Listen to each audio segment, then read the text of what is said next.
please を使うと逆に失礼？多くの特に日本人の方は英語を話すときに丁寧に話したい気持ちがあります。で、その気持ちすごくわかるんですが、please を余計に使うと逆効果、逆に失礼に聞こえることが多いです。じゃあ、please の代わりに何と言ったらいいんでしょうか？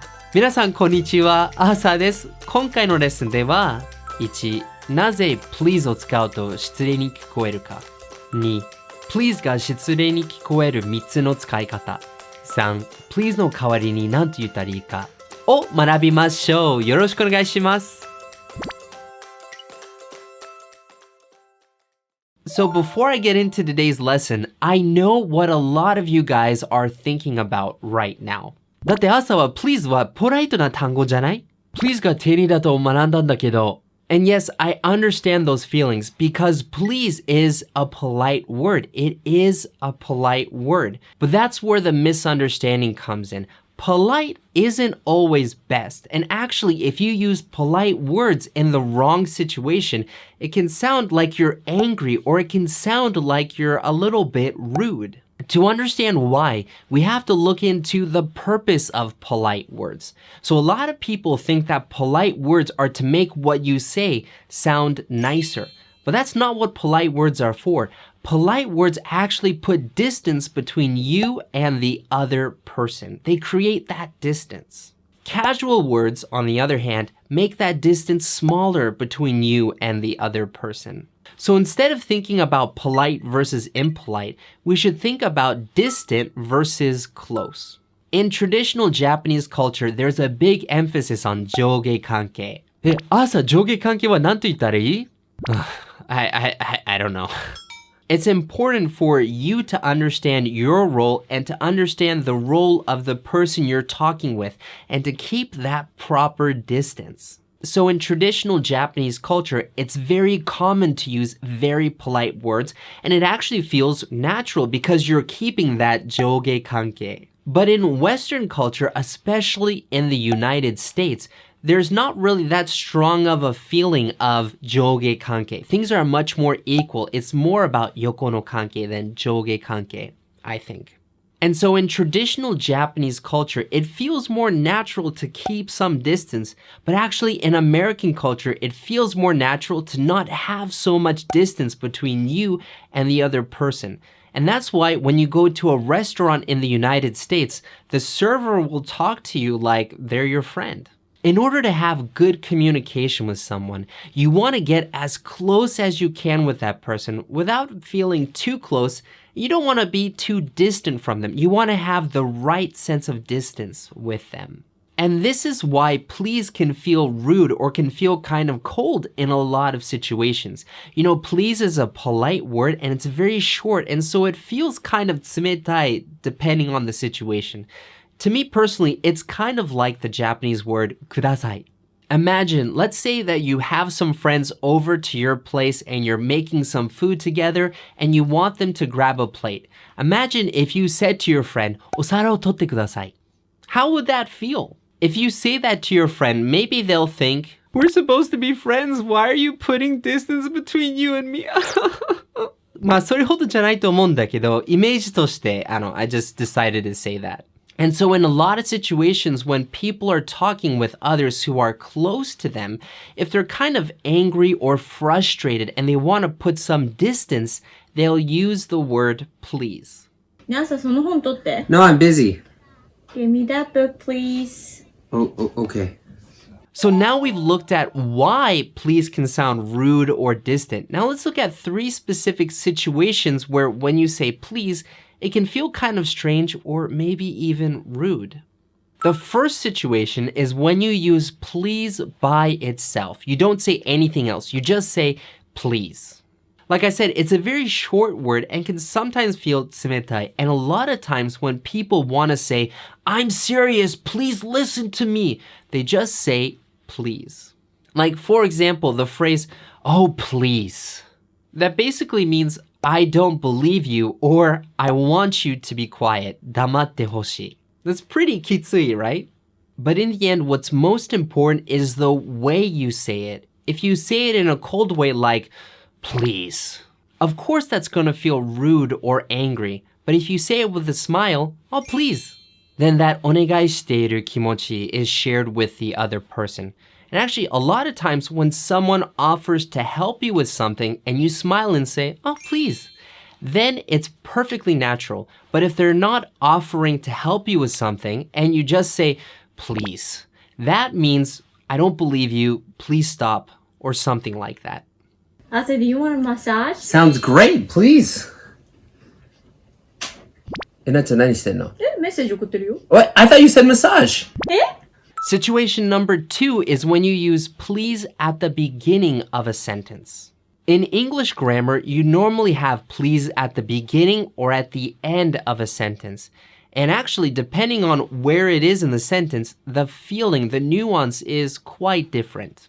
In Japanese grammar, the most important information is shared at the end of the sentence. That's why verbs come at the end of the sentence in Japanese. But English is opposite, right? In English, the verbs come at the beginning of the sentence. And so in English, the most important information is shared in the beginning of the sentence. And so if you say please at the beginning of the sentence, that please, that お願いしている, that yoku, that demand, that request becomes the main part of the sentence. When you use please at the beginning of a sentence, you're basically saying, listen to me, obey my request. And so when people are frustrated or they are in a serious situation and want the other person to really listen to them, they'll say please at the beginning of the sentence. Stop. Nope. Stop. Nope. Stop. Nope. Please stop. Okay. But when you put please at the end of the sentence, it becomes kind of secondary. It's not as emphasized. And so it feels a little bit nicer. It's not as pushy. A great example of this is when you're on an airplane. When you're on an airplane, the flight attendant, cabin attendant じゃなくて、英語だと flight attendant ですね。The flight attendant, when they're coming around with food, they'll give you an option. Chicken or beef? And the passengers want to request in a nice way, so they'll say, chicken, please.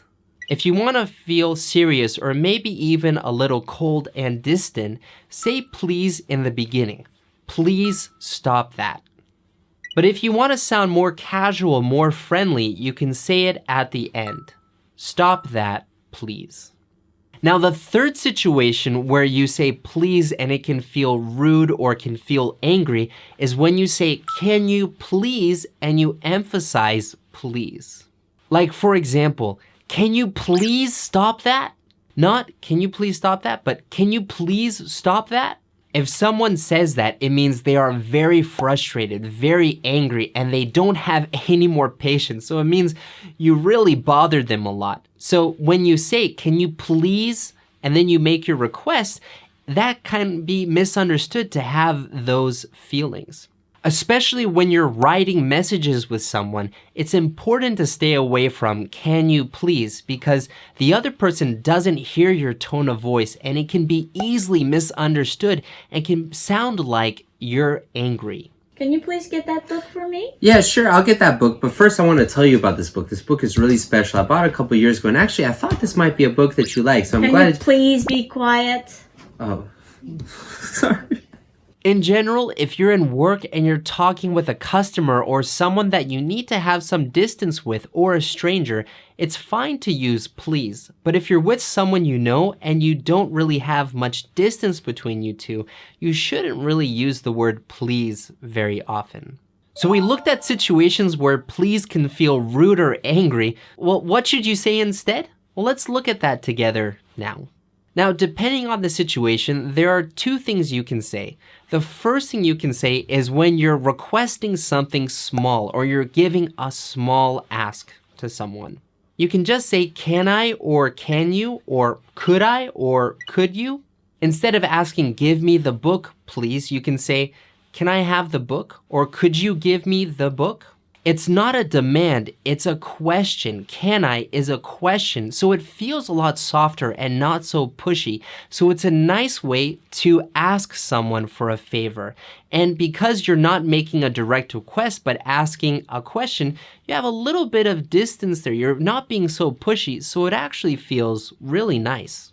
多分日本語に翻訳すると、その本貸してに近いかなと思います。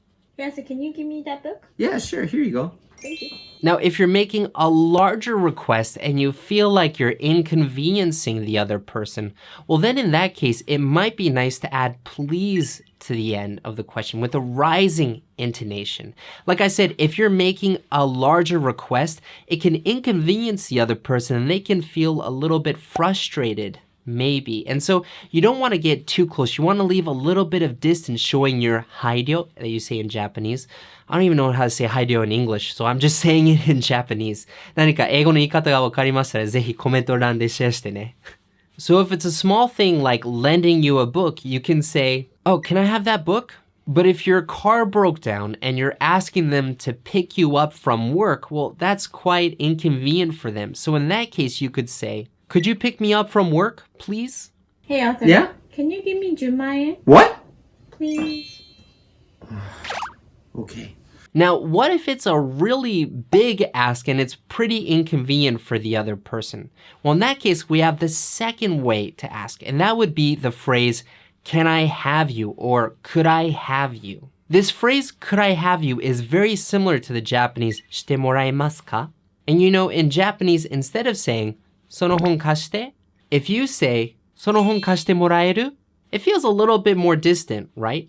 That's kind of similar to, can I have you or could I have you? ちなみに、英語でお願いするってなると、複雑になるケースが多いので、英語で上手にお願いできるようになりたいと思っている場合は、ぜひ、こちらの動画をご覧ください。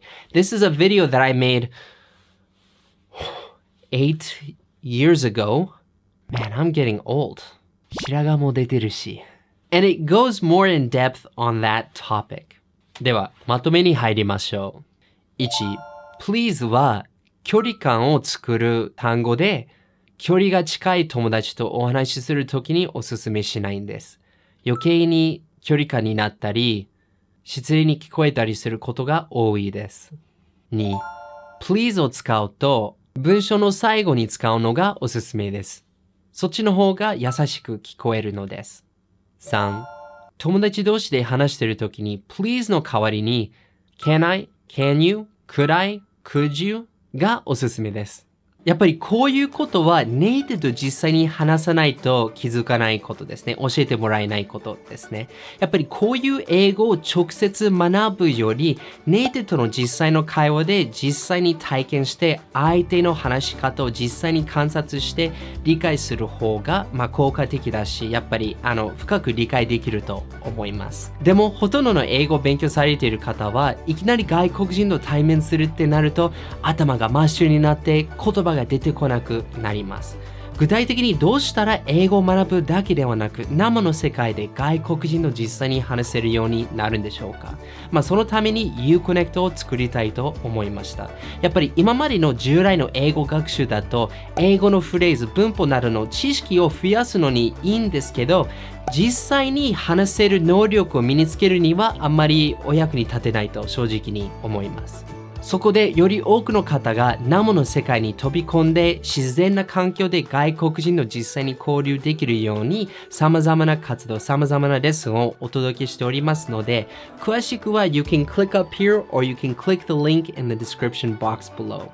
As always, enjoy your English adventures. 一緒に世界とつながりましょう. See you next time. Yeah, so can you give me that? Yeah. Can you give me that book? Can you do that?